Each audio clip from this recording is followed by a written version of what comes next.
हमारे बीच हमारी माँ जी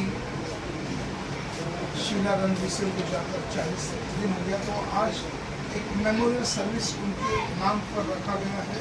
तो इस दिन का क्या महत्व है आपको जानना बहुत जरूरी है।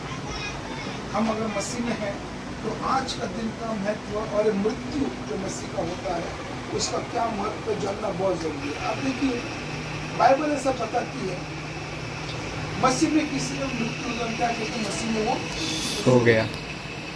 तो जो व्यक्ति सो गए हैं तो उसके लिए एक आशा है, वो एक दिन उठेगा। जो सोते हैं उनके लिए आशा है, वो एक दिन उठेगा। हमारे जो बाइबल है पूरे विश्व में ये बाइबल एकमात्र ऐसा पवित्र शास्त्र है जो हमें आशा देती है।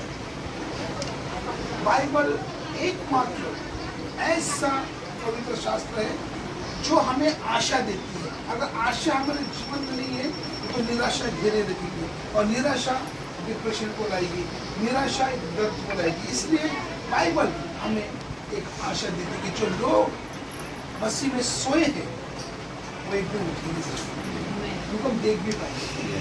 मैं छोटा सा लाइन है, परमेश्वर इस वचन के द्वारा इस प्रकार कहते हैं, सब मेरे तरफ देखिए सिस्टर, ठीक है बाइबल कर दिया अभी, अब मेरे तरफ देखिए।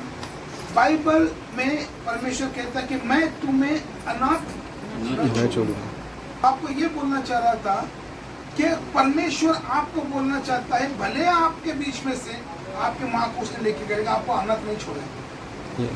उसका वचन है कि भले आपके बीच में से वो माँ जी जहाँ उठती थी बैठती थी, आपको सब चीजें याद आती होगी, वो चीजें को यहाँ बैठती थी, यहाँ पे खाना, सब आपको याद आता है। तो इसलिए खुदा क्या बोलता है, मैंने तुमको अनाथ नहीं छोड़ा है, मैं तुम्हारे पास आता हूँ। किस प्रकार से पता है कि एक समय आता है जो मसीह में सोए हैं वो उठेंगे भी। Doctor D.G.S. दिनकरन अंकल वो इस प्रकार से कहते हैं जो सच्चे मसीह है, सच्चे मसीह मतलब कौन, जो रोज बाइबल पढ़ता है। सच्चे मसीह मतलब कौन, जो हर रविवार चर्च को आता है। सच्ची मसीह मतलब कौन, जो बपतिस्मा लिया है। सच्चा मसीह मतलब कौन, जिसने मन पूरा किया है। सच्चा मसीह मतलब कौन, जिसके अंदर गंदी बातें नहीं है। सच्ची मसीह मतलब कौन, जो यीशु को फर्स्ट प्राधान्य देता है। जो सच्चे मसीह है अगर वो मसीह में सो गए या मसीह में वो मर गए तो उसका मृत्यु उसके लिए अंत नहीं है, वो उसके लिए स्वर्ग का द्वार है। आज हमारे बीच में हमारी माँ जी यहाँ पर नहीं है। मैंने उनके बारे में कुछ बातें आज परिवार को मैंने बताया था कि ये जो माँ जी थी वो परमेश्वर में उसको बहुत विश्वास है। मैं जानता हूँ वो अकेले रात को बाइबल में पढ़ती थी, उनका जीवन क्या मैं नहीं जानता, पर इतना जानता हूँ कि वो यीशु को जानती थी। और उनके लिए कुछ बातें हुई थी उनके अंतिम समय में।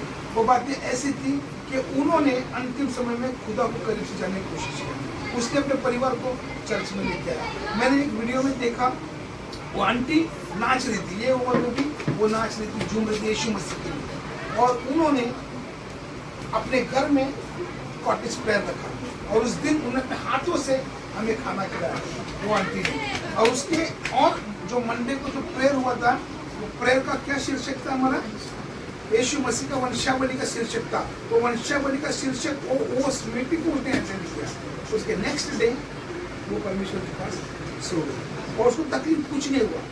ये गवाह है आप लोग कि वो अच्छी खासी थी 1:30 बजे तक, लेकिन बाद में देखा मतलब खुदा ने उसको अच्छी मृत्यु दी। जो लोग अच्छे होते हैं खुदा उनके साथ अच्छा ही करता है। लास्ट के समय में देखिए बाइबल ऐसा बताती है कि जो 2 चोर लोग यीशु के आसपास में थे उनमें से एक चोर यीशु की खिलाफत करता, दूसरा चोर क्या बोल रहा था, अरे हम तो हमारे किए के सजा पा रहे हैं, ये किसी को कुछ भी नहीं किया तो अच्छा व्यक्ति है, इसके साथ क्यों ऐसा होना चाहिए। तो परमेश्वर क्या बोलता है, अगर जब तेरा राज्य आए तो मेरी सुधि लेना। तो यीशु ने उसको देखा, उसको बोला हाजी तो मेरे साथ कहाँ पर होगा, स्वर्ग लोक में रहेगा। कभी बोला ये आंटी ने क्या किया, अंतिम समय में यीशु के पास है, इन्हीं को खुदा बुलाता है। यस आमीन।